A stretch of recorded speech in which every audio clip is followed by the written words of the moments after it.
A paz do Senhor, amados, um bom dia a todos. Eu espero que esteja tudo bem com você e com a sua casa. Hoje é o dia 276 da nossa leitura anual. Fique conosco.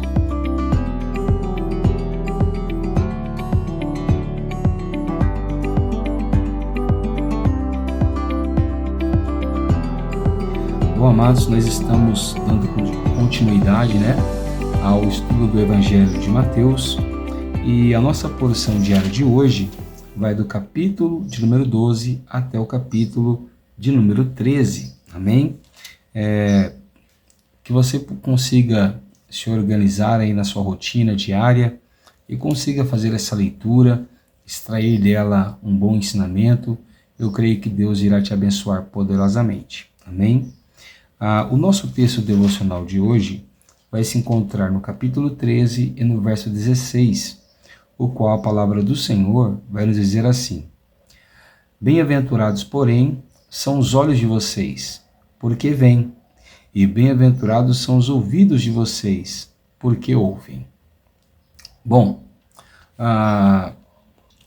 nós temos hoje diante de nós uma porção da palavra de Deus extremamente importante, Porque hoje nós vamos falar muito sobre o reino de Deus.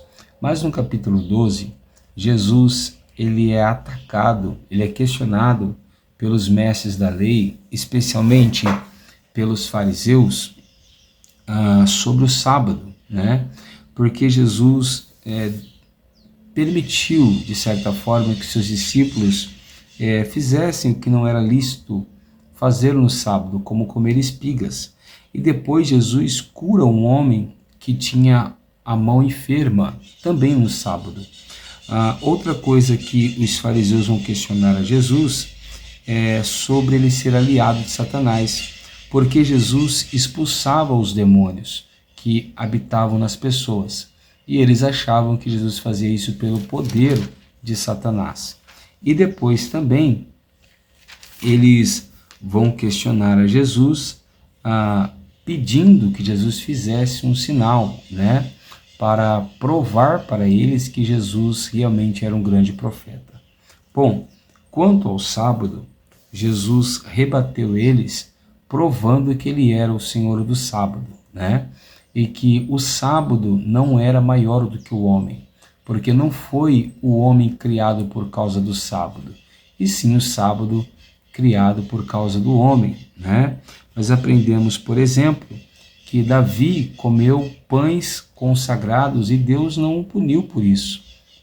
Nós aprendemos também que os sacerdotes trabalhavam no sábado, porque era o seu ofício. Assim eles profanavam o sábado ao exercerem o seu ministério sacerdotal e estarem trabalhando no sábado. Mas Deus não os levava em pecado por isso.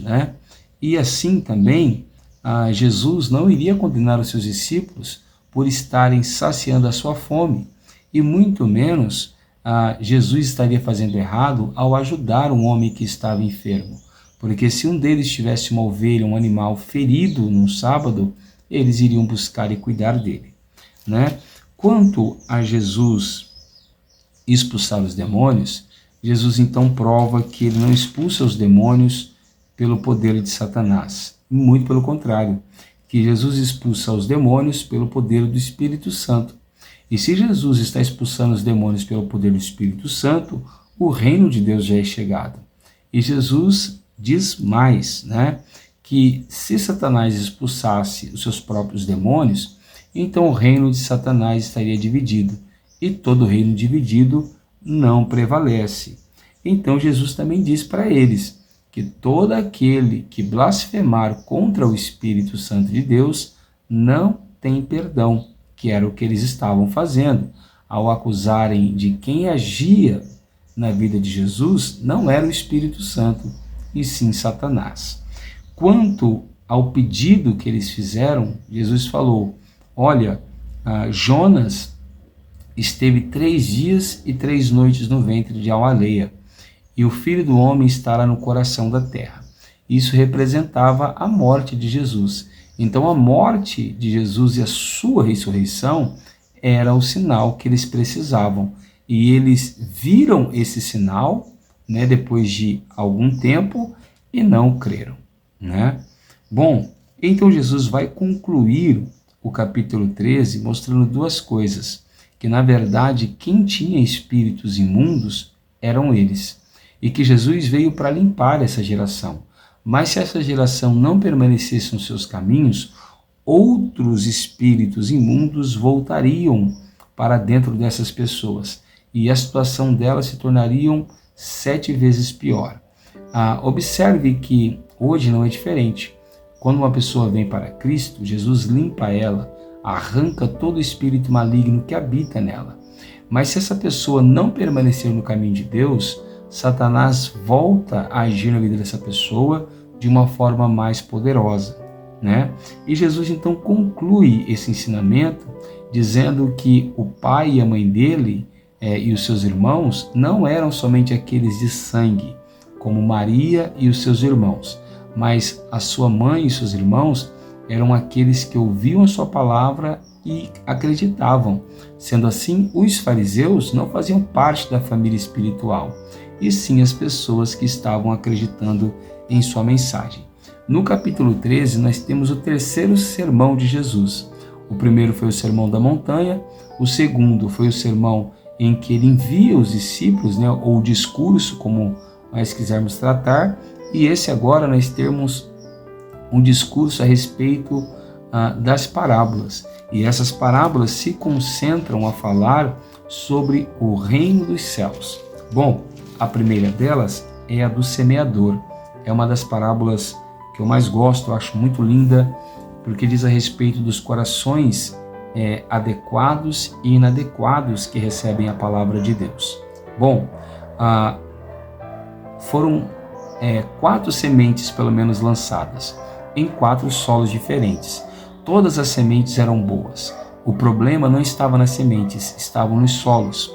Cada solo representa um tipo de coração e a semente representa a palavra de Deus. Bom, o problema nunca está na palavra de Deus, porque a palavra de Deus é perfeita. O problema está sempre no nosso coração. Então, quando a palavra de Deus não está tendo efeito em nossa vida, precisamos avaliar como o nosso coração tem recebido essa palavra, ou como o nosso coração tem tratado esta palavra. A primeira terra era uma terra à beira do caminho, e ali um pássaro pegou a semente. Aquele pássaro representa Satanás. Muitas pessoas recebem a palavra e Satanás vem e devora ela antes que ela entre no coração. São pessoas que esquecem a palavra rapidamente. O segundo solo é um solo rochoso, ou um solo pedregoso. Esse solo, a semente chegou a brotar, mas o calor do sol matou aquela planta. Esse segundo solo representa pessoas que dão muito espaço para os problemas dessa vida. E os problemas, as dificuldades sufocam e matam a palavra de Deus no coração daquela pessoa. É aquela pessoa que vai para a igreja, mas ela não se preocupa com a sua salvação. Ela está todo momento preocupada com os seus problemas. A palavra de Deus vai ser infrutífera na vida dessa pessoa. A terceira pessoa é aquela que recebe a palavra de Deus com muita alegria. A palavra entra no seu coração, porém, quando a palavra começa a produzir frutos e a exigir espaço na vida dessa pessoa, essa pessoa não dá o espaço para ela, porque a vida dela já está cheia de muitas coisas do mundo. Então ela prefere dar tempo e espaço para as coisas do mundo do que para a palavra de Deus. Assim, a palavra de Deus acaba morrendo na vida dessa pessoa por não ter espaço e nem tempo para ser aplicada. A última terra é uma terra boa e perfeita. É uma terra fofa, macia e adubada. É um coração que recebe a palavra com alegria. A palavra entra, fica, cresce, tem espaço para produzir frutos e produz muitos frutos. O problema não está na palavra de Deus. O problema está nos nossos corações. Bom, então Jesus conta uma parábola do joio. E daqui em diante, Jesus deixa bem claro que as parábolas têm um propósito. E todas essas palavras aqui para frente vão falar a respeito do reino dos céus. Jesus vai falar para nós, como nós vemos lá no verso 16, que bem-aventurados são aqueles que têm olhos e veem, e aqueles que têm ouvidos e ouvem. E ele estava falando que aquelas pessoas que estavam vendo a palavra, estavam ouvindo a palavra, estavam entendendo, eram felizes. Porque olha o que ele disse lá no finalzinho do verso 15. Porque o coração deste povo está endurecido. Ouviram com os ouvidos tapados e fecharam os olhos para não acontecer que vejam com os olhos, ouçam com os ouvidos, entendam com o coração e se convertam e sejam por mim curados. Nós já falamos sobre isso no estudo do livro de Isaías, que foi quem profetizou isso daqui. A pessoa, ela passa por um processo. Ela precisa ouvir, entender, né, e se converter. Ou seja, se a pessoa não ouve e ela não entende, ela não se converte. Se ela não for convertida, ela não vai ser curada e restaurada. Então todos nós precisamos dar atenção, ou seja, ouvir a palavra de Deus com alegria, precisamos deixar ela entrar no nosso coração para entendermos. Ela entrou, nós entendemos, nós seremos convertidos. Se nós nos convertemos, nós seremos salvos e curados, certo? Porém, Jesus já ensinava por parábolas para que aqueles que não fossem filhos do reino não entendessem, não ouvissem e não se convertessem. Mas aqueles que seriam filhos do reino ouviriam, guardariam, entenderiam, se converteriam e então seriam salvos e curados. Bom, a primeira comparação do reino de Deus é com o joio e com o trigo, porque Jesus diz lá no verso 24, o reino dos céus é semelhante a um homem que semeou boa semente no seu campo. Observa que o verso 27 e 28, as pessoas que trabalhavam para Jesus perguntaram para ele, Senhor, o Senhor não semeou boa semente no campo? De onde vem o joio? O que é o joio? É um tipo de vegetação que se parece muito com o trigo, olhando de longe. Mas o joio, diferente do trigo, que oferece resultados, frutos, o joio não oferece nada, ele não produz nada. Ele está ali apenas para roubar os nutrientes da terra e prejudicar o trigo. Então Jesus vai falar que ele semeou a boa semente. Ou seja, Jesus não semeia a má semente. Jesus não forma filhos do maligno. Jesus forma filhos de Deus, certo? Quem semeou o maligno então? O inimigo fez isso. Perdão, quem semeou o joio? O inimigo fez isso. Então vamos lá. O que é o campo? O mundo. O que é o trigo? São os salvos, os filhos do reino. Quem é o semeador do trigo? É o Senhor. Quem é o joio? Os filhos do maligno. E quem é o inimigo? Satanás. Então Satanás semeia aqueles que serão perdidos. Jesus semeia aqueles que serão salvos. Mas nós não podemos tirar o joio do meio da igreja, porque isso vai acontecer no dia da vinda de Jesus. A segunda comparação é com o grão de mostarda. O reino dos céus é como a nossa fé. Já falamos sobre isso aqui. A nossa fé não pode ser pequena e o reino de Deus também não pode ser pequeno em nossa vida. O reino de Deus é como o grão de mostarda. Ele é pequeno como de semente, mas quando cresce, você pode conferir aí, ele se torna a maior de todas as hortaliças. Então o reino de Deus dentro de nós precisa ser crescente. Ele precisa ganhar espaço na nossa vida. A cada dia que se passa, nós precisamos ter mais tempo e mais espaço para o reino de Deus do que para as coisas do mundo. Bom, a terceira comparação de Jesus é com o fermento. E essa daqui é muito linda. O fermento tem algo parecido com o grão de mostarda, porque ele tem poder de desenvolver, de aumentar aquilo aonde ele é inserido, o bolo, o pão. Se o reino de Deus, como o grão de mostarda, precisa ganhar espaço em nós e crescer, o fermento, ele faz as coisas aumentarem.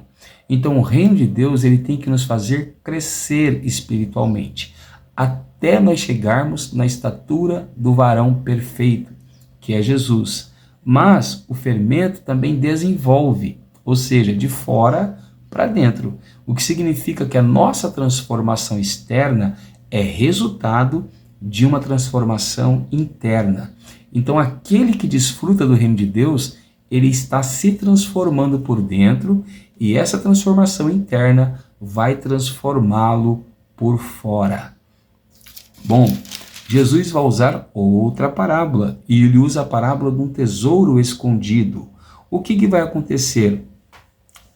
Um homem vai achar um tesouro escondido, e tendo ele achado, ele se alegra muito. E ele vai fazer o quê? Ele vende tudo o que ele tem, e ele vai comprar aquele campo. O que nós aprendemos com essa parábola? O reino de Deus, ele tem que ser o bem mais valioso da nossa vida. Se for necessário trocar tudo pelo reino de Deus, nós devemos trocar, porque Jesus deu tudo para que nós ganhássemos esse reino. Jesus chega a dizer que o Pai se alegrou em nos dar o reino de Deus. Então nós devemos valorizar muito o reino de Deus. Lembre-se que aquele que não for para o reino de Deus irá para o inferno. E no reino de Deus não tem tristeza, não tem morte, não tem enfermidade, não tem choro, não tem nada de ruim. Valorize o reino de Deus. É o nosso maior bem. Bom, a próxima parábola é a semelhança do reino de Deus com um homem que negocia uma pérola. O que vai acontecer? Ele encontra uma pérola de grande valor e ele vende tudo o que ele tinha para comprar a pérola. Ou seja, esse homem está trocando a vida material pela aquela pérola. Nós devemos trocar a nossa vida material pelo reino de Deus. Lembre-se das palavras de Jesus. Aquele que quiser salvar a sua vida terrena vai perder a sua alma, mas aquele que perder a sua vida por amor dele, ou seja, esquecer da vida terrena e valorizar a espiritual, já ganhou a sua alma. Amém? Bom, a última comparação de Jesus com o reino de Deus é com uma rede que foi lançada ao mar e pegou muitos peixes, peixes de todas as espécies. Essa rede representa a vinda de Jesus e dos seus anjos, que vão recolher os santos de toda a parte do mundo. Como temos vários tipos de peixes, aqui está representando os povos, tribos e línguas, certo? Mas quando a rede é tirada do mar, naquela rede tem peixes e coisas ruins. As coisas ruins são lançadas fora, até ficar somente a boa pescaria. No reino de Deus não será diferente. O nosso Senhor Jesus irá recolher os santos de todos os lugares do mundo, mas os ímpios serão lançados fora, e somente entrarão no reino de Deus aqueles a quem Jesus escolheu. Jesus termina então, Mateus termina então essa sessão falando de Jesus em Nazaré, quando muitas pessoas duvidam de Jesus. E Jesus não pôde fazer ali nenhum milagre por causa da incredulidade dessas pessoas. A nossa incredulidade é que impede a ação de Jesus na nossa vida. Portanto, precisamos crer, precisamos abraçar e confiar em todas as promessas de Jesus. Que nós tenhamos ouvidos para ouvir as palavras de Jesus, olhos para ver o que Jesus está nos ensinando, e que nós venhamos ter coração para crer, nos convertermos em todas essas parábolas e alcançarmos o tão precioso reino dos céus. Eu sou o pastor Tiago, da Igreja Pentecostal Poder da Palavra, e eu quero orar por você nessa manhã. Abra o seu coração, feche seus olhos e ore ao Senhor juntamente comigo. Senhor, nosso Deus e nosso Pai, nós queremos te louvar, te bendizer e te glorificar por este tempo precioso. Que o Senhor nos abençoe, que o Senhor nos fortaleça, que o Senhor nos dê graça, que nós não venhamos ser como os fariseus que te questionavam por todos os teus ensinamentos, porque não criam, porque não eram uma boa semente, eles não eram o trigo, eles eram um joio, uma má semente. E pela árvore o Senhor disse que nós conheceríamos os frutos, e estas árvores não eram boas, porque os seus frutos eram ruins, mas que nós venhamos ser uma boa semente, uma boa terra, uma boa árvore, que nós venhamos ser como trigo, Senhor, para que o Senhor venha nos colher no dia da tua vinda. Que a rede da salvação nos recolha no mar deste mundo e nos leve para a glória, aonde estaremos contigo para todo sempre. Em nome de Jesus, amém.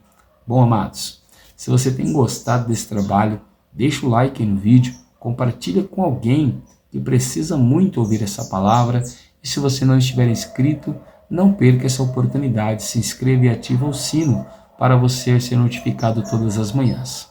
Amém? Que Deus te abençoe, fique com Ele e tenha uma ótima quarta-feira.